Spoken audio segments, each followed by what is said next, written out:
नमस्कार साथियों, स्वागत है आपका मेरे YouTube चैनल पर। जैसा कि आप सभी को पता है, हम लोग वर्ग 3 चयन परीक्षा के साइंस की क्वेश्चन सीरीज को कर रहे हैं और फिजिक्स और केमिस्ट्री को हमने पूर्ण कर लिया है। अब हम लोग बायो को देख रहे हैं। तो वीडियो को शुरू करने से पहले सभी साथियों से निवेदन है, जो साथी नए जुड़े हुए हैं चैनल पर, वो चैनल को सब्सक्राइब कर लें और इसके अलावा लगातार वीडियो देख रहे हैं और अभी तक सब्सक्राइब नहीं किया है तो वो भी चैनल को सब्सक्राइब कर लें। तो चलिए वीडियो को शुरू करते हैं। आप लोगों को बता दूं कि ये जो प्रश्न हैं ये कई परीक्षाओं में पूछे गए प्रश्न हैं, काफ़ी महत्वपूर्ण प्रश्न हैं। तो इनको जरूर देखें और अच्छे से देखें और चेक करें कि आपने जो कॉन्सेप्ट पढ़े हैं आप पे कितने प्रश्न बनते हैं। तो चलिए शुरू करते हैं। पहला प्रश्न हमारा परासरण की परिभाषा है। एक अर्धपारगम्य कला में होकर विलय का प्रवाह, कला के बगैर जल का प्रवाह, या अर्धपारगम्य कला में होकर कम से अधिक सांद्रता की ओर विलायक का प्रवाह, या उपरोक्त में से कोई नहीं। तो परासरण जो होता है वो अर्धपारगम्य कला में होकर कम सांद्रता से अधिक सांद्रता की ओर प्रवाह कहलाता है, विलायक या जल का प्रवाह कहलाता है परासरण। अगला है हमारा अधिक लवण वाले विलयन में एक कोशिका को रखने पर वह सिकुड़ जाती है। लवणीय जल कोशिका में प्रवेश करता है, जल बाह्य परासरण द्वारा बाहर निकलता है, या कोशिका द्रव विघटित हो जाती है, खनिज लवण कोशिका भित्ति को तोड़ देता है। तो इसका कारण होता है जल बाह्य परासरण के द्वारा बाहर निकलता है, इसलिए कोशिका सिकुड़ जाती है। अगला प्रश्न है हमारा यदि एक कोशिका आकार में न्यूनीकृत होती है जब यह एक विलयन में कब रख दी जाती है, ऐसा विलयन होता है हाइपोटोनिक, हाइपरटोनिक, आइसोटोनिक या संतृप्त। तो ऐसा विलयन होता है हाइपरटोनिक, ऑप्शन नंबर बी। अगला है हमारा एक कोशिका का आयतन में बढ़ती है जब यह रखी जाती है एक समपराशरी विलयन में, एक अतिपराशरी विलयन में, या एक अल्प पराशरी विलयन में, या ऑप्शन नंबर डी कोई नहीं। तो इसका आंसर होगा ऑप्शन नंबर सी, एक अल्प पराशरी विलयन में। अगला है बीज फूलते हैं जब जल में रखे जाते हैं। आपने नॉर्मली नोटिस किया होगा जब बीज जल के संपर्क में आते हैं, जल में रखे जाते हैं तो फूल जाते हैं। तो कैसा ऐसा क्यों होता है? तो ए परासरण के कारण, बी अंतःशोषण के कारण, सी जलीय अपघटन के कारण, या डी जीव द्रव्य संकुचन के कारण। तो ऐसा इसलिए होता है क्योंकि वो जल को अंदर अंतःशोषण एब्जॉर्ब कर लेते हैं। अगला प्रश्न है हमारा लकड़ी के बने दरवाजे भी वर्षा ऋतु में फूल जाते हैं, ऐसा क्यों होता है? तो ए अंतःप्रासरण के कारण, अंतःशोषण के कारण, केशिकत्व के कारण, या जीव द्रव्य संकुचन के कारण। तो ये ऐसा होता है अंतःशोषण के कारण, ऑप्शन नंबर बी। अगला प्रश्न है हमारा उर्वरकों का अतिरिक्त मात्रा में प्रयोग पौधों की मृत्यु का कारण बनता है। ए अंतःप्रसरण के कारण, बाह्य परासरण के कारण, अंतःशोषण के कारण, या स्फीति के कारण। तो ऐसा होता है बाह्य परासरण के कारण। अगला है पौधों में जल का परिवहन होता है कैम्बियम, फ्लोएम, जाइलम और बाह्य त्वचा द्वारा। तो भाई पौधों में दो चीजें होती हैं, एक होता है जाइलम, एक होता है फ्लोएम। तो जो जल का परिवहन होता है वो होता है जाइलम के द्वारा। जल जाशे होता है जल और जाशे होता है जाइलम, तो इसको आप आसानी से याद रख सकते हैं। जल का परिवहन होता है जाइलम के द्वारा। अगला प्रश्न है हमारा भूमि में पौधों की जड़ों के लिए उपलब्ध जल होता है कोशिका जल, आर्द्रता ग्रही जल, गुरुत्वीय जल, या कोई नहीं। तो ये होता है कोशिका जल, ऑप्शन नंबर ए। अगला प्रश्न है हमारा पौधों की वृद्धि के लिए कितने आवश्यक तत्वों की आवश्यकता होती है? 6, 10, 16 या 21। तो ऑप्शन नंबर सी 16 तत्वों की आवश्यकता होती है। अगला प्रश्न है हमारा धान का खैरा रोग या लघुपद रोग भी बोलते हैं, ये किस तत्व की कमी के कारण होता है? तो जस्ता, कॉपर, कैल्शियम या मैग्नीशियम। तो ये हो जाता है हमारा जो धान का खैरा रोग होता है जस्ते की कमी के कारण होता है, ऑप्शन नंबर ए। अगला प्रश्न है हमारा फूल गोभी का विटेल रोग या विटेल भी बोल देते हैं इसको, किस तत्व की कमी के कारण होता है? Z and zinc, MO, CU या मैग्नीशियम। तो ये जो हमारा होता है फूल गोभी का जो विटल रोग होता है हमारा एमओ की कमी के कारण होता है, ऑप्शन नंबर बी। एमओ को आप चेक कर लेना, एमओ किसका प्रतीक है थोड़ा सर्च करना, मैं भूल रहा हूँ, मुझे कंफ्यूजन है, मेलबीडियम होता है या वो, तो इसको थोड़ा सा चेक कर लेना। अगला है हमारा पत्तियों की हरिमाहीनता किसकी कमी से होती है? ए कैल्शियम, बी मैग्नीशियम, सी मेलबीडियम या एमओ, इसको चेक करना। और डी सीयू से होता है कॉपर। तो जो हरिमाहीनता होती है पत्तियों में वो मैग्नीशियम की कमी से होती है, ऑप्शन नंबर बी हो जाएगा। अगला है हमारा पौधों में वाष्पोत्सर्जन किसकी प्रक्रिया है? प्रकाश श्वसन, जल हानि, खाद्य उत्पादन या श्वसन की प्रक्रिया है। तो जो पौधों में जो वाष्पोत्सर्जन होता है सूर्य के प्रकाश के कारण जो पौधे वाष्प बन के चले जाते हैं, तो ये कहलाती है जल हानि की प्रक्रिया। हमने एक प्रश्न देखा था जो कैक्टस होता है उसमें जो उसकी पत्तियां होती हैं वो कांटों में रूपांतरित हो जाती हैं। ऐसा क्यों होता है? ताकि जल जो वाष्पोत्सर्जित ना हो, यानी जल का उत्सर्जन ना हो और पौधे के लिए जल बना रहे तो उसके अंदर, इसलिए वो पत्तियां ही कांटे के रूप में रूपांतरित हो जाती हैं। अगला है हमारा जल बिंदुओं के रूप में जल की हानि क्या कहलाती है? वाष्पीकरण, स्त्रवण, वाष्पोत्सर्जन या बिंदु स्त्राव। तो ये कहलाता है हमारा 15वां नंबर का, ऑप्शन नंबर डी। जल बिंदुओं के द्वारा हो रहा है तो बिंदु स्त्रावण कहलाएगा।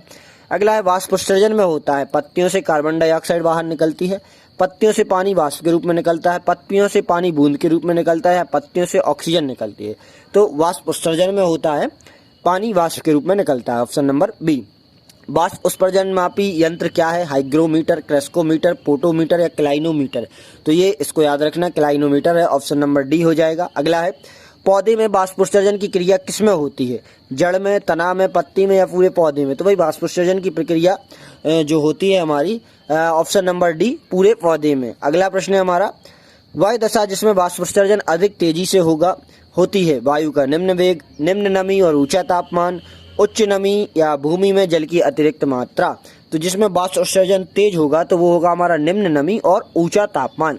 अगला है हमारा, पत्तियों के दो मुख्य कार्य होते हैं, बाष्पोत्सर्जन व श्वसन, श्वसन व पाचन, प्रकाश संश्लेषण व श्वसन, प्रकाश संश्लेषण व बाष्पोत्सर्जन। तो पत्तियों के दो मुख्य कार्य होते हैं, एक तो प्रकाश संश्लेषण यानी भोजन बनाना और दूसरा होता है बाष्पोत्सर्जन। अगले प्रश्न की यदि हम बात करें तो अगला प्रश्न हमारा, पौधे में होने वाली क्रियाओं में से एक जो इनका तापमान कम कर सकती है होती है, प्रकाश संश्लेषण, बाष्पोत्सर्जन, जलीय अपघटन या श्वसन? तो ये प्रक्रिया कहलाती है बाष्पोत्सर्जन की, ऑप्शन नंबर बी। किस क्रिया के फलस्वरूप पौधों में ऑक्सीजन का निकास एक कार्बन डाइऑक्साइड का अवशोषण होता है? प्रकाश संश्लेषण, बाष्पोत्सर्जन, परासरण या विसरण? तो भाई ऑक्सीजन का निकास होता है और कार्बन डाइऑक्साइड का संश्लेषण होता है, तो ये प्रक्रिया कहलाती है हमारी प्रकाश संश्लेषण की, ऑप्शन नंबर ए। अगला प्रश्न हमारा, प्रकाश संश्लेषण के लिए इसकी जरूरत होती है, जल की, पर्णहरित की, धूप की या उपयुक्त सभी? तो इसमें सभी की आवश्यकता पड़ती है, जल की भी, पर्णहरित की मतलब पर्णहरित हो गया, और धूप, इन सभी चीजों की आवश्यकता पड़ती है, यानी सूर्य प्रकाश, धूप माने। प्रकाश संश्लेषण की क्रिया में क्या बाहर निकलता है? हाइड्रोजन, कार्बन डाइऑक्साइड, ऑक्सीजन या क्लोरीन? तो सभी को पता है भाई ऑक्सीजन बाहर निकलता है। अगला प्रश्न, निम्न में से कौन सा कथन असत्य है? प्रकाश संश्लेषण के लिए सूर्य प्रकाश में होता है, सही बात है। प्रकाश संश्लेषण में कार्बन डाइऑक्साइड का उपयोग होता है, सही बात है। प्रकाश संश्लेषण में O2 का उपयोग होता है, या प्रकाश संश्लेषण में O2 बाहर निकलता है? तो भाई O2 बाहर निकलता है, इसमें O2 का उपयोग नहीं होता है, तो जो सी नंबर वाला है ये गलत है, ऑप्शन नंबर सी आंसर होगा। अगला है, प्रकाश संश्लेषण की प्रक्रिया का प्रथम चरण होता है कार्बन डाइऑक्साइड का स्थायीकरण, सूर्य के प्रकाश द्वारा क्लोरोफिल का उत्तेजन, या पानी से ऑक्सीजन का निकलना, या कार्बोहाइड्रेट का निर्माण? तो जो पहला कहलाता है, प्रथम चरण में क्या होता है भाई, सूर्य के प्रकाश से जो क्लोरोफिल पर्णहरित पाया जाता है उसका उत्तेजन होता है, ऑप्शन नंबर बी।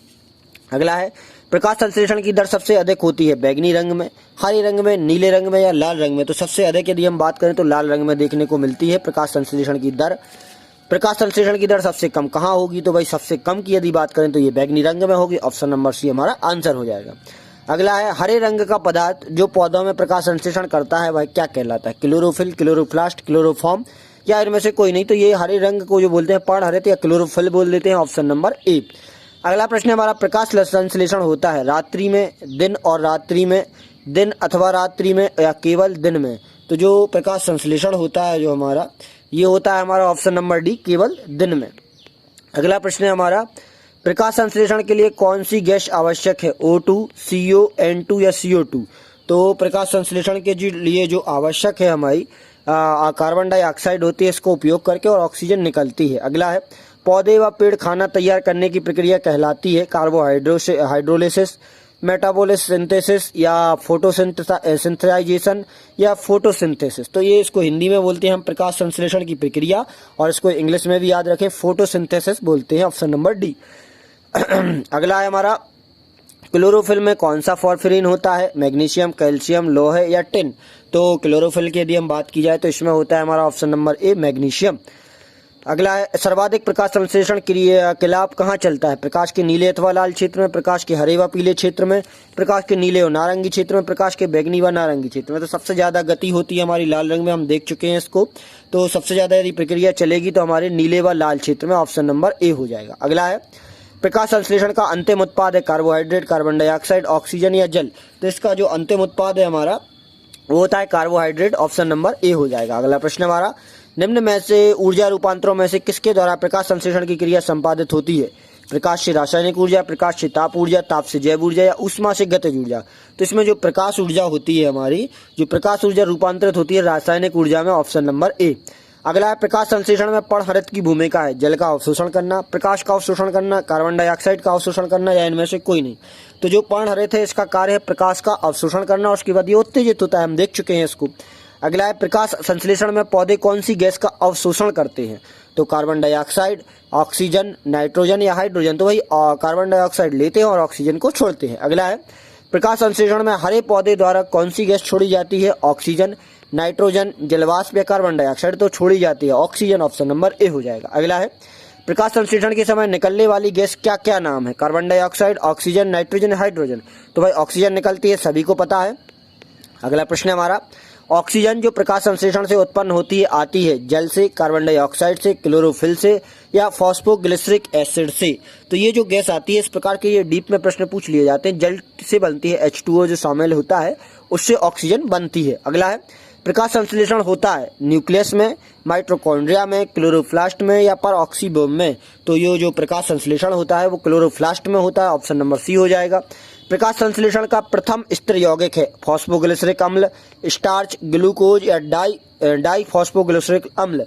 तो भाई प्रकाश संश्लेषण में सभी को पता है भाई ग्लूकोज रेडी होता है, ऑप्शन नंबर सी हमारा आंसर हो जाएगा। अगला प्रश्न है, ऐसी जैविक क्रिया जिसमें शर्करा तथा वसा का ऑक्सीकरण होता है तथा ऊर्जा मुक्त होती है कहलाती है श्वसन, वाष्पोत्सर्जन, प्रकाश संश्लेषण या किण्वन। तो ये प्रक्रिया हमारी कहलाती है श्वसन, ऑप्शन नंबर ए। अगला है श्वसन मापन का यंत्र कहलाता है पोटोमीटर, ऑक्जेनोमीटर, ऑटोमीटर या रेस्पिरोमीटर। तो भाई श्वसन मापन का जो होता है हमारा रेस्पिरोमीटर, ऑप्शन नंबर डी। अगला है कार्बन डाइऑक्साइड गैस मुक्त होती है रसायन के अंतर्गत, वाष्पोत्सर्जन के, प्रकाश संश्लेषण के या श्वसन के अंतर्गत। तो भाई ये श्वसन के अंतर्गत जब हम सांस लेते हैं तो उसके अंतर्गत ये गैस मुक्त होती है। अगला प्रश्न है हमारा, रात्रि में वृक्षों के नीचे सोने की सलाह नहीं दी जाती है, ऐसा क्यों होता है? तो आपने सभी ने देखा होगा कि भाई लोग बोलते हैं कि भाई रात्रि के समय वृक्षों के नीचे नहीं सोना चाहिए, भूत पिशाच इस प्रकार की कुछ कहानियां चलती हैं। इसका कारण वो नहीं होता है। इसका कारण क्या होता है, क्योंकि जो रात्रि के समय जो पेड़ होते हैं वो श्वसन की प्रक्रिया करते हैं, जिस कारण वो कार्बन डाइऑक्साइड को छोड़ते हैं और दिन में वो भोजन बनाते हैं तो कार्बन डाइऑक्साइड को लेते हैं। तो क्या होता है, जब वो रात में कार्बन डाइऑक्साइड को छोड़ते हैं तो उसके नीचे दम घुटने जैसी फील आती है। तो वे पुराने लोग बोलने लगते भाई किसी ने वहाँ गला पकड़ लिया, इस प्रकार की चीजें देखने को मिलती थी। तो ऐसा क्यों होता है, क्योंकि रात्रि के समय ये कार्बन डाइऑक्साइड को छोड़ते हैं और उससे दम घुटता है, ऑप्शन नंबर ए हमारा आंसर हो जाएगा। अगला है एटीपी का अभिप्राय है adenosine triphosphate, adenine triphosphate, adenosine diphosphate या एडिनोसिन टेट्राफॉस्फेट। तो एटीपी का जो अर्थ होता है ऑप्शन नंबर ए हो जाएगा हमारा एडिनोसिन ट्राइफॉस्फेट। अगला है अनॉक्सी श्वसन में अंतिम उत्पाद होता है पायरुविक अम्ल, इथाइल अल्कोहल, स्टार्च या शर्करा। तो इसमें होता है हमारा इथाइल अल्कोहल। अगला है ऑक्सी श्वसन का अंतिम उत्पाद होता है CO2 तथा जल, O2 तथा जल, CO2 तथा O2 या इथाइल अल्कोहल। तो इसका आंसर हो जाएगा CO2 तथा जल, जो कि ऑक्सी श्वसन में होता है। अगला प्रश्न हमारा, भूमि में अधिक गहराई पर बोए गए बीज प्रायः अंकुरित नहीं होते क्योंकि इन्हें वायु नहीं मिल पाती, नाइट्रोजन नहीं मिल पाती, महान दबाव के अंतर्गत होते हैं या इन्हें प्रकाश नहीं मिल पाता। तो यदि अधिक गहराई में आप बोते हैं तो इन्हें वायु नहीं मिल पाती है, जिस कारण से ये अंकुरित नहीं होते हैं। अगला है कोशिका के भीतर श्वसन का केंद्र होता है, कोशिका के भीतर श्वसन का केंद्र होता है राइबोसोम, केंद्रक, गोल्जिका या माइटोकॉन्ड्रिया। तो ये होता है केंद्रक। अगला है ग्लाइकोलिसिस का अंतिम उत्पाद क्या होता है, ग्लूकोज, पायरुविक अम्ल, इथाइल अल्कोहल या कार्बन डाइऑक्साइड। तो इसका जो अंतिम उत्पाद होता है वो होता है पायरुविक एसिड। अगला है हमारा, निम्न में से कौन सा एक पादप हार्मोन है? जिस प्रकार के जंतुओं में हार्मोन्स पाए जाते हैं इस प्रकार से पादप में भी पाए जाते हैं, इंसुलिन, साइटोकाइनिन, एस्ट्रोजन या थायरॉक्सिन। तो थायरॉक्सिन, एस्ट्रोजन और जो इंसुलिन होते हैं ये हमारे सभी मानव वाले हार्मोन है। जो उस पौधों की बात करें तो ये होता है साइटोकाइनिन। अगला है 2,4-D है, क्या है ये? कीटनाशक है, विस्फोटक है, कवकनाशी है या खरपतवारनाशी है? तो ये हो जाते हैं हमारी खरपतवारनाशी, कचड़ा मारने वाले 2,4-D। अगला है हार्मोन के संबंध में निम्न में से कौन सा कथन सही है? यह एक विशेष कार्बनिक यौगिक है जो लघु मात्रा में वृद्धि और उपापचयी क्रियाओं को प्रभावित करता है, या इन्हें वृद्धि नियंत्रक पदार्थ भी कहते हैं। इसका प्रभाव विभिन्न सांद्रता और विभिन्न अंगों पर अलग पड़ता है, या उपरोक्त सभी कथन सही है। तो हार्मोन्स के बारे में यदि हम बात करें तो ये सारे कथन सही हैं, ऑप्शन नंबर डी। अगला है इंडोल एसिटिक अम्ल क्या है? एंजाइम है, कवकनाशक है, एमिनो अम्ल है या ऑक्सिन है? तो जो इंडोल अम्ल की बात करी गई है तो यहाँ पर ऑप्शन नंबर डी हो जाएगा, ये ऑक्सिन है। अगला ऑक्सिन एक हार्मोन्स होता है, वृद्धि के लिए होता है। ऑक्सिन से संबंधित कौन सा कथन सही है? इसके कारण पौधों में शीर्ष प्रमुखता हो जाती है, या पत्तियों का विलगन को रोकता है, या खरपतवार को नष्ट करता है, या ऑप्शन नंबर डी सभी सही है। तो इसका आंसर होगा ऑप्शन नंबर डी सही है। शीर्ष प्रमुखता यानी ऊपर की ओर बढ़ते हैं, ऑक्सिन के कारण पत्तियों के विलगन को रोकते हैं और खरपतवार को नष्ट कर देते हैं। अगला है किस पादप हार्मोन के छिड़काव से अनिषेक फल प्राप्त होते हैं? ऑक्सिन, साइटोकाइनिन, जिबरेलिन या एबिसिसिक एसिड? तो जो असत्य फल जो अनिषेक फल कहलाते हैं इनको कहते हैं, ये ऑक्सिन के छिड़काव से प्राप्त होते हैं। अगला है निम्न में से कौन सा हार्मोन पादप कोशिका को इस प्रकार बढ़ने के लिए प्रेरित करता है जिससे पादप की ओर मुड़ा हुआ प्रतीत हो?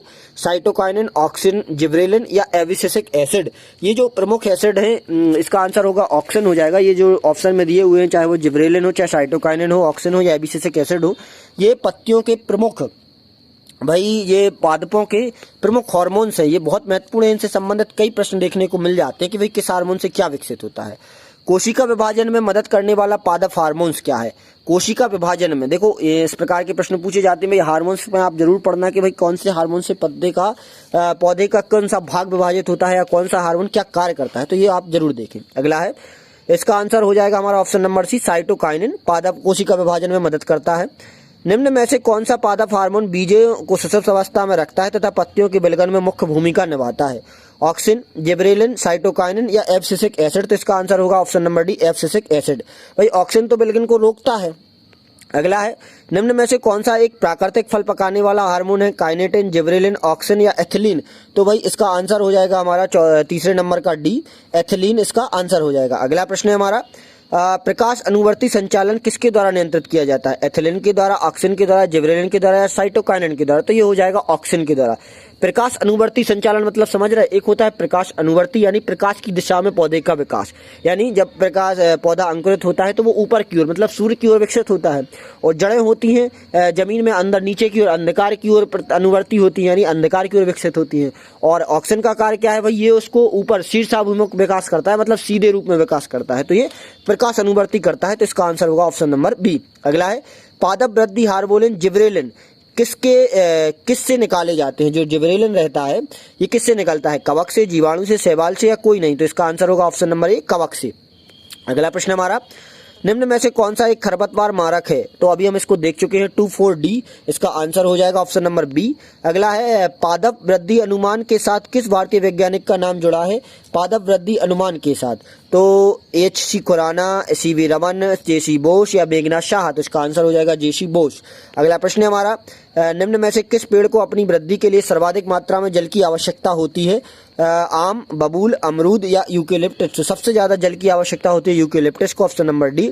ऑक्सेनोमीटर का प्रयोग करते हैं प्रकाश संश्लेषण की दर को नापने के लिए, वृद्धि को नापने के लिए, रस आकर्षण को नापने के लिए, ऊर्जा ह्रास की दर को नापने के लिए? तो इसका आंसर हो जाएगा ऑप्शन नंबर बी, वृद्धि मापने के लिए। अगला है, पौधे में वृद्धि होती है जीवन पर्यंत, केवल निश्चित अवधि तक, रुक रुक कर जीवन भर, या पौधों में वृद्धि होती ही नहीं है?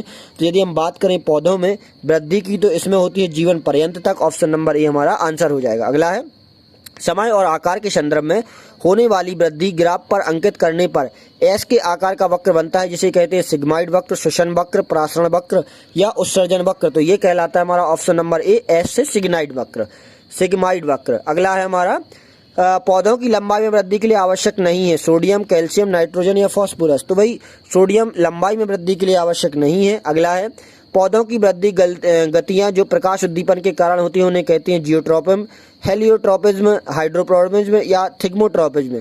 तो ये जो प्रकाश उद्दीपन के कारण होती हैं ये कहलाती हैं हमारी हेलियोट्रोपिज्म। अगला है, बाह्य उद्दीपनों द्वारा प्रेरित पादप गति कहलाती है प्रेरित गति, स्वायत्त गति, कंपानुकुंचन गति, निशांकुंचन गति? तो ये कहलाती है हमारी 14वें का सी, कंपानुकुंचन गति।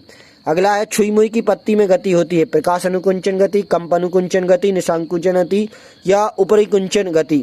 तो जो छुई मुई में पाई जाती है वो कहलाती है ऊपरी कुंचन छुई मुई में पाई जाती है कंप अनुकुंचन गति, यानी आप छुई मुई को जब टच करते हैं तो वो देखना उसकी पत्तियां सिकुड़ जाती हैं। अगला प्रश्न है हमारा, स्पर्श करने पर छुई मुई की पत्तियां मुरझा जाती हैं क्योंकि पर्ण उत्तक घायल हो जाते हैं, पण आधार का स्फीति दाब बदल जाता है, पौधों में तंत्रिका तंत्र होता है या पत्तियां बड़ी कोमल होती है? तो इसका आंसर हो जाएगा ऑप्शन नंबर बी, पण आधार स्फीति का दाब बदल जाता है। अगला है हमारा, सूर्य के प्रकाश की ओर बढ़ते हुए प्रोमणन कहलाता है प्रकाश अनुकुंचन, दीप्तिकालिका, हेलियोट्रोपिज्म या जल अनुवर्तन? तो ये कहलाता है हेलियो, इसका 17वें का आंसर हो जाएगा हमारा सी, हेलियोट्रोपिज्म कहलाएगा।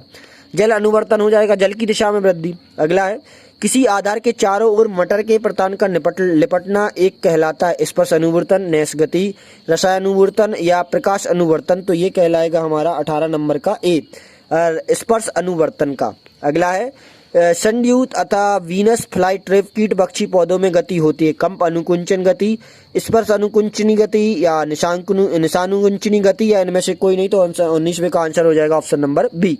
अगला है हमारा, जड़ें धनात्मक भूमि अनुवर्तन होती हैं, मतलब भूमि की ओर बढ़ती हैं, गहराई में बढ़ती हैं। सदैव, अधिकांश, कभी कभी या कभी नहीं। तो ये सदैव यदि बात करें तो अधिकांशतः जड़ें जमीन के अंदर ही बढ़ती हैं, मतलब धनात्मक भूमि अनुवर्तन होती हैं। अगले प्रश्न की यदि हम बात करें तो अगला प्रश्न हमारा, मृदा द्वारा जल के अवशोषण से संबंधित सिद्धांत? संघनन, केशिका क्रिया, अवशोषण का सिद्धांत या चूषण का सिद्धांत? तो ये हो जाएगा हमारा ऑप्शन नंबर बी, केशिका क्रिया। ऑप्शन नंबर बी हो जाएगा। केशिका तो फिजिक्स में पढ़ा होगा आपने। केशिका क्रिया के कारण जलों में पौधों में जल का परिवहन होता है, ये हम देख चुके हैं फिजिक्स में। जिस रूप में पौधे नाइट्रोजन प्राप्त करते हैं वह है नाइट्रिक ऑक्साइड, नाइट्रेट, अमोनिया या नाइट्राइड? तो पौधे नाइट्रोजन को नाइट्रेट के रूप में प्राप्त करते हैं। अगला है, पौधों में पत्ते के पृष्ठ पर पाए जाने वाली लघु छिद्रों को हम बोलते हैं रंध्र बोलते हैं, इसको तो आप देख चुके होंगे। Option number B. अगला है, बौने पौधे को किसके अनुप्रयोग से लंबा किया जा सकता है? जिब्रेलिन्स के, ऑक्सिन्स के, साइटोकाइनेंस की या डोरमेंस की? तो पता है ऑक्सिन जो होता है वो शीर्ष के रूप में बढ़ाता है, मतलब लंबाई में वृद्धि करता है। जो चौथा वाला है हमारा, लंबाई की यदि हम बात करें, साइटोकाइनेंस से लंबाई वृद्धि होती है, अनुप्रयोग से लंबा हम कर सकते हैं। कंफ्यूजन हो जाता है लगातार प्रश्नों को देखने पर। पशुओं में हीमोग्लोबिन के सदृश पौधों में कौन सा अणु होता है? कैरोटीन, साइटोक्रोम, सेलुलोज या क्लोरोफिल? तो हीमोग्लोबिन के समान जो पौधों में होता है क्लोरोफिल होता है। Option number D. अगला है, परासरण की परिभाषा है, एक अर्धपारगम्य कला से होकर विलेय का प्रवाह, कला के बगैर जल का प्रवाह, या ऑप्शन नंबर सी जो हम अभी देख चुके हैं प्रारंभ में ही, अर्धपारगम्य कला में से होकर कम सांद्रता से अधिक सांद्रता की ओर विलायक का प्रवाह है। अगला है हमारा 7वें नंबर का है हमारा, अधिक लवण वाले विलयन में एक कोशिका को रखने पर वह सिकुड़ जाती है। तो ये भी हम देख चुके हैं, जल के बाह्य परासरण के कारण ऐसा होता है। ऑप्शन नंबर बी हमारा आंसर हो जाएगा। यदि एक कोशिका के आकार में न्यूनीकृत होती है जब वह एक विलयन में सब रख दी जाती है तो ऐसा विलयन होता है, इसको भी हम देख चुके हैं, रिपीटेड प्रश्न है। ऑप्शन नंबर बी हाइपरटोनिक हो जाएगा। अगला है, एक कोशिका आयतन में बढ़ती है, ये भी हमारा रिपीटेड क्वेश्चन है हमारा, तो इसका आंसर हो जाएगा हमारा अल्प पराशरी विलयन में। ऑप्शन नंबर सी हो जाएगा। और एक और प्रश्न ये भी रिपीट हो गया कि बीज फूलते हैं जब जल में रखे जाते हैं, तो इसका आंसर हो जाएगा हमारा अंतः शोषण के कारण। Option number B. यहाँ पर हमारी वीडियो खत्म होती है। जो पादप कार्य के या पादपों के विकास, हार्मोन से संबंधित जो कुछ महत्वपूर्ण प्रश्न थे जो हमारा टॉपिक्स को सिलेबस में शामिल किया गया है, उनसे संबंधित प्रश्नों को हम देख चुके हैं। तो वीडियो को शुरू करना, तो यदि वीडियो पसंद आई हो तो लाइक करें, चैनल को सब्सक्राइब करें और सभी साथियों के साथ शेयर करें। धन्यवाद।